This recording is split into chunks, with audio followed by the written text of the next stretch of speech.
મિત્રો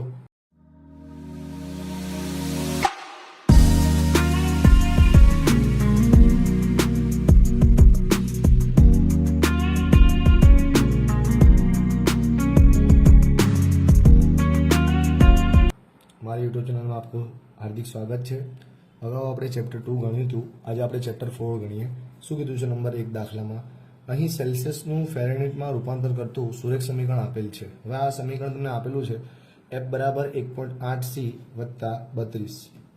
હવે આના ટોટલ 2 ક્વેશ્ચન આપેલા છે, 3 ક્વેશ્ચન છે। પહેલો ક્વેશ્ચન શું કહે છે, જો કે જો તાપમાન 40 સેલ્સિયસ હોય તો ફેરનહીટમાં શું તાપમાન થાય? मतलब કે અહીંયા F ના F રહેશે બરાબરનું બરાબર, અને સેલ્સિયસની જગ્યાએ કેટલા આપેલા છે આપણને અહીંયા 40, 1.8 કૌંસમાં 40 વત્તા 32। આ પોઈન્ટ હટાવો તો છેદમાં આવે 10, તો 18/10 કૌંસમાં 40 વત્તા 32। તો ગુણાકારમાં છે એટલે 0 0 કટ થાય, અને 18 ગુણ્યા 4 અને 18 ચોક કેટલા થાય વિદ્યાર્થી મિત્રો? 18 ચોક 72, 72 વત્તા 32, અને 72 અને 32 નો પ્લસ કરો તો કેટલો આવશે? 104 ફેરનહીટ। વિદ્યાર્થી મિત્રો એવી જ રીતે દાખલા નંબર 2, જો તાપમાન હવે 140 ફેરનહીટ આપેલું છે, મતલબ F ની જગ્યાએ છે એ હવે આવશે આપણું 140 બરાબર 1.8 ના 1.8 C પ્લસ 32। તો આપણે અહીંયા કીધું જ છે કે સેલ્સિયસમાં શું તાપમાન થાય।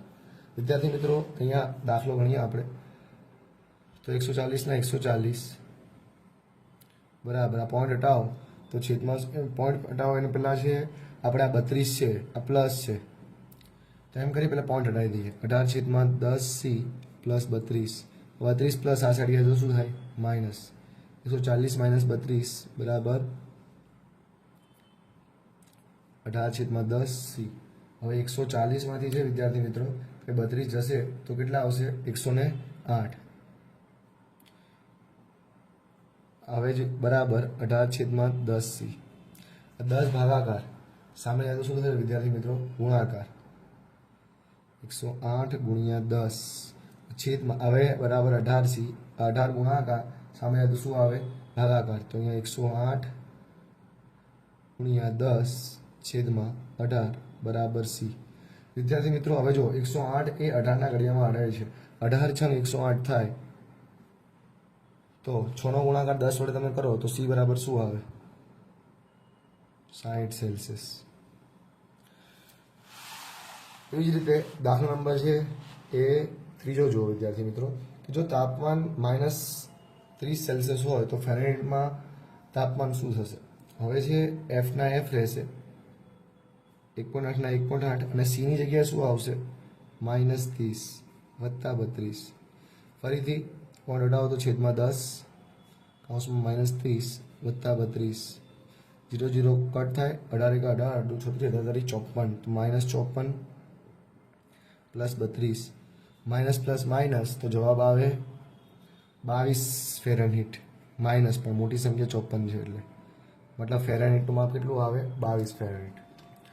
વિદ્યાર્થી મિત્રો દાખલા નંબર હવે આપણે છે 2 ઉપર જઈએ। દાખલા નંબર 2 માં પહેલો દાખલો, નીચેનામાંથી કયા બિંદુઓ સમીકરણ 2x + 3y = 24 ના ઉકેલ છે અને કયા બિંદુઓ ઉકેલ નથી તે તપાસો। હવે ચેક કરવાનું છે। હવે અહીંયા ડાબી બાજુ, હવે જો આમાં ડાબી બાજુ મૂકવાનું કિંમતો, જમણી બાજુ આવે તો ઉકેલ છે, ના આવે તો ઉકેલ નથી। તો ડાબી બાજુમાં શું છે? 2x + 3y, અહીંયા આ x છે ને પહેલું બીજું y છે, તો x ની જગ્યાએ શું મૂકવાનું?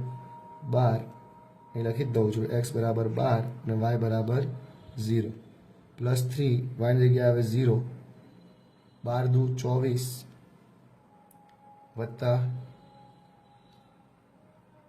3 નો ગુણાકાર 0 થાય તો શું થાય? 0, 24 વત્તા 0 એટલે શું આવે? 24।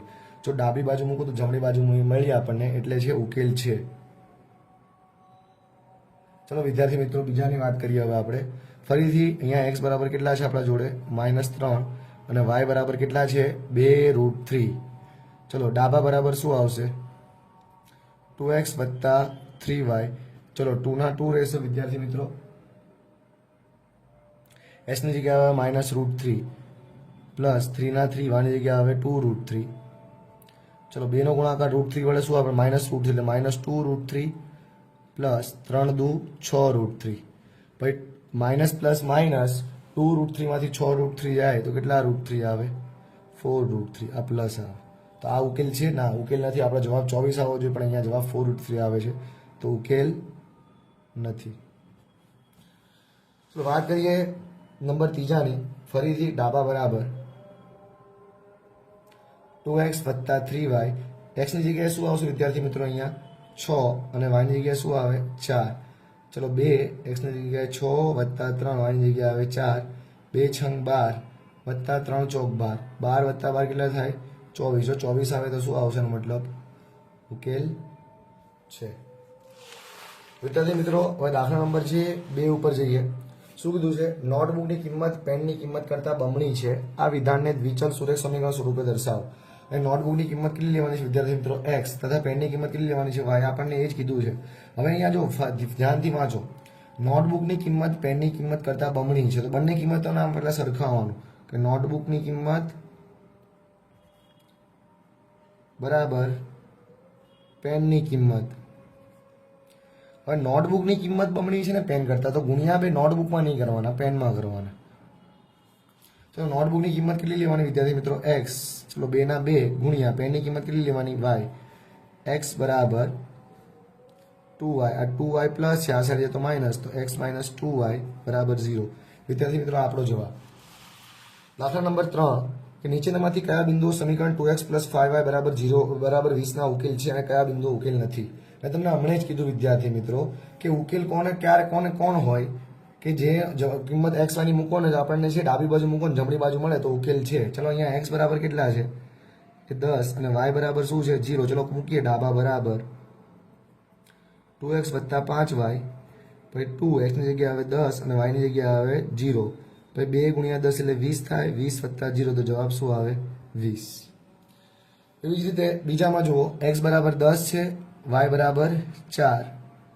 ડાબા બરાબર 2x + 5y. ભાઈ x ની જગ્યાએ કેટલા આવશે આપણા જોડે? 10 આવે અને y ની જગ્યાએ શું આવે? 4 આવે. 2 × 10 એટલે કેટલા થશે? 20 + 5 = 20. 20 + 20 તો શું આવે? 40. તો અહીંયા ઉકેલ નથી. વિદ્યાર્થી મિત્રો અહીંયા જો પહેલો ઉકેલ છે આપણો આર્યો, કેમ કે જવાબ આવે છે 20, કેમ કે અહીંયા 20 આપેલા છે, પણ આમાં 20 નથી આવતો, તો આમાં શું આવશે? ઉકેલ નથી. એવી જ રીતે દાખલા નંબર 3 શું કહે છે કે x ની જગ્યાએ કેટલા લેવાના છે આપણે? 0 અને y ની જગ્યાએ શું લેવાના છે? 4. જો ડાબી બાજુમાં મૂકી દઈએ. ડાબા બરાબર 2x + 5y. ભાઈ x ની જગ્યાએ શું આવશે? 0 આવશે અને y ની જગ્યાએ શું આવે? 4 આવે. ચલો 2 નો ગુણાકાર 0 આવે. 0 + 5 = 20. 0 + 20 એટલે જવાબ શું આવે? 20 આવે. વિદ્યાર્થી મિત્રો હવે દાખલા નંબર છે આપણે 3 ઉપર જઈએ. શું કીધું છે અહીંયા ત્રીજા દાખલામાં કે 3 મોસંબી તથા 6 નારંગીની કુલ કિંમત 210 રૂપિયા થાય. આ વિધાનને દ્વિચલ સુરેખ સમીકરણ રૂપે દર્શાવો. હવે અહીંયા આપણે ધારી લઈએ વિદ્યાર્થી મિત્રો કે ધારો કે એક મોસંબીની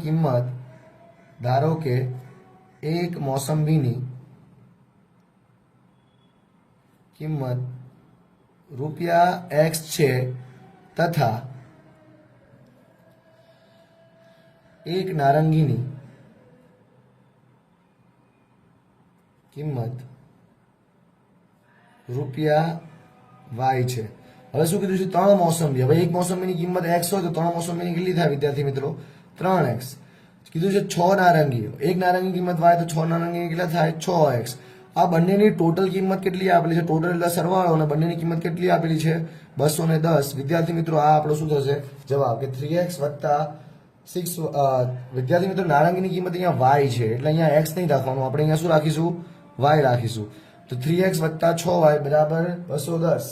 જે આપણે ખબર છે કે x એટલે એક મોસંબીની કિંમત અને y એટલે શું છે? એક નારંગીની કિંમત. હવે દાખલો નંબર છે વિદ્યાર્થી મિત્રો આપણે 4 ઉપર જઈએ. શું કીધું છે? જો પ્રવાહીના તાપમાનનું માપ કેલ્વિન એકમ x હોય, મતલબ કેલ્વિનનું x માપ છે, અથવા ફેરનહીટ એ y ફેરનહીટ માપી શકાય છે. તાપમાનના બંને સ્કેલ સાથે સંબંધ ધરાવતું સુરેખ સમીકરણ નીચે પ્રમાણે આપેલ છે. આ સમીકરણ આપેલી છે અને કીધું છે. જો શું કીધું છે? જો પ્રવાહીનું તાપમાન 313 કેલ્વિન હોય, મતલબ કે હવે આપણે કેલ્વિન છે એને x લેવાનું છે અને જે ફેરનહીટ હોય એને શું લેવાનું છે?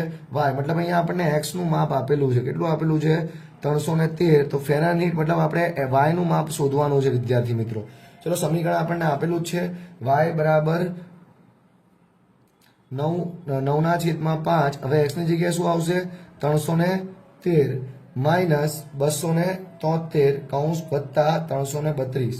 વિદ્યાર્થી મિત્રો હવે જે સાદરૂપ આપીએ 9/5 પછી 313 માંથી જે આપણે કેટલા માઇનસ કરવાનો છે 273. તો વિદ્યાર્થી મિત્રો તમારો જવાબ આવશે 40 વત્તા 32. 5 × 40 પછી 9 નો ગુણાકાર 8 વડે શું થાય 9 × 72 વત્તા 32. 72 વત્તા 32 એટલે જવાબ કેટલો આવે 104 ફેરનહીટ. વિદ્યાર્થી મિત્રો આવી જ રીતે હવે દાખલા નંબર આપણે 2 ઉપર ગણીએ. શું કીધું છે જોઈએ દાખલા નંબર 2 માં કે જો પ્રવાહીનું તાપમાન 158 ફેરનહીટ હોય તો આપણે જે અહીંયા આપણને કીધું છે તો કેલ્વિનનું શું તાપમાન થાય. અહીંયા આપણને 158 આપેલું છે મતલબ ફેરનહીટમાં છે તો y બરાબર કેટલા લેવાના વિદ્યાર્થી મિત્રો. અહીંયા નંબર 2 માં જો ફરીથી કહું છું કે પ્રવાહીનું તાપમાન 158 ફેરનહીટ હોય તો કેલ્વિનમાં શું તાપમાન થાય. મતલબ આપણને અહીંયા છે ફેરનહીટ મતલબ y નું માપ આપેલું છે ને x નું માપ શોધવાનું છે. y બરાબર 158 આપેલા છે અને x નું માપ શોધવાનું છે. ચલો આપણું સમીકરણ ખબર જ હતું હમણાં કે y ની જગ્યાએ 158 મૂકીએ બરાબર 9/5 x ની જગ્યાએ x રાખવાના છે 273 વત્તા 32. ચલો આ પ્લસ 32 છે વિદ્યાર્થી મિત્રો. આ સાઈડ તો શું થશે -32 એટલે 158 -32 બરાબર 9/5 કૌંસમાં x -273. વિદ્યાર્થી મિત્રો 158 માંથી છે તમારા 32 જાય તો જવાબ આવે 126 બરાબર 9/5 x -273. હવે આને સોલ્વ કરીએ. ભાગાકાર 5 ભાગાકાર સામે જાય તો ગુણાકાર 9 ગુણાકાર સામે જાય તો ભાગાકાર 126 × 5/9 બરાબર x -273. 126 નો ભાગાકાર છે તમે 9 વડે કરો વિદ્યાર્થી મિત્રો તો જવાબ આવે તમારો 14. વિદ્યાર્થી મિત્રો બાજુમાં ગણી લઉં છું 14 × 5 14 × 5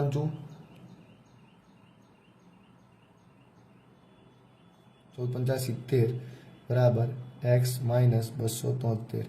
આ માઇનસ છે આ સાઈડ તો શું થશે વિદ્યાર્થી મિત્રો પ્લસ થશે તો x બરાબર 70 વત્તા 273 તો જવાબ કેટલો આવે x બરાબર 343 કેલ્વિન. વિદ્યાર્થી મિત્રો દાખલા નંબર છે 5. નીચેનામાંથી કયા બિંદુઓ સમીકરણ x - 2y બરાબર 4 ના ઉકેલ છે અને કયા બિંદુઓ ઉકેલ નથી ચકાસો. વિદ્યાર્થી મિત્રો આ પણ ફરીથી એ જ તે કે ડાબી બાજુમાં કિંમત મૂકો x y ની જમણી બાજુ આવે તો ઉકેલ છે નકર નથી. પહેલા અહીંયા x બરાબર 0 છે અને y બરાબર કેટલા છે 2. પછી ડાબા બરાબર x - 2y x ની જગ્યાએ શું આવે 0 - 2 y ની જગ્યાએ શું આવે 2. પછી 0 0 -2 દુ 4 0 માંથી 4 જાય તો કેટલા આવે -4.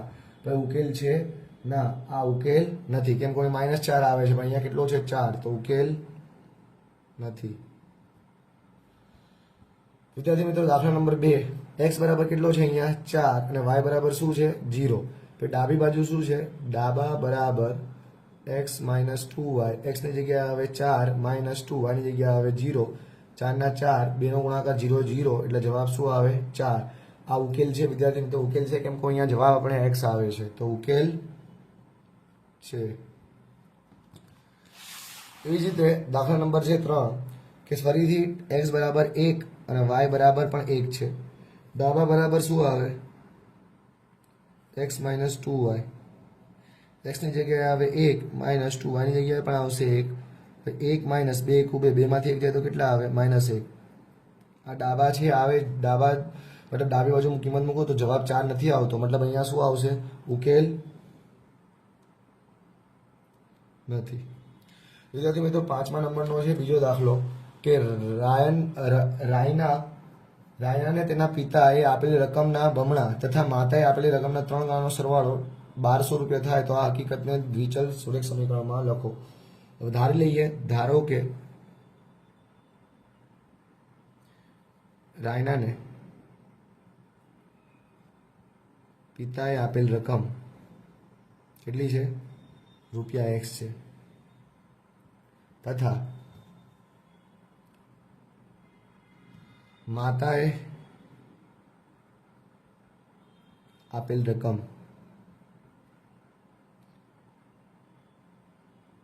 રૂપિયા વાય છે. એ રકમ લખી નાખજો વિદ્યાર્થી મિત્રો. હવે શું કીધું જો રાયનાએ તેના પિતાએ આપેલ રકમના બમણા, રાયના પપ્પાએ કિંમત કેટલી, પિતાએ કિંમત કેટલી આપેલી છે x, તો એના બમણા શું થાય 2x, તથા માતાએ આપેલી રકમના 3 ગણા, માતાએ આપેલી રકમ કેટલી છે y, અને 3 ગણા કેટલા થાય 3y, એનો સરવાળો કેટલો છે આપણા જોડે 1200. તો વિદ્યાર્થી મિત્રો આ આપણું શું આવશે, અહીંયા જવાબ આવશે. વિદ્યાર્થી મિત્રો સાથે સાથે આપણું ચેપ્ટર પણ છે અહીંયા પૂરું થાય છે. જો તમને મારા વિડીયો ગમતા હોય તો મારા ચેનલને લાઇક એન્ડ સબસ્ક્રાઇબ કરવા અને શેર કરવા વિનંતી.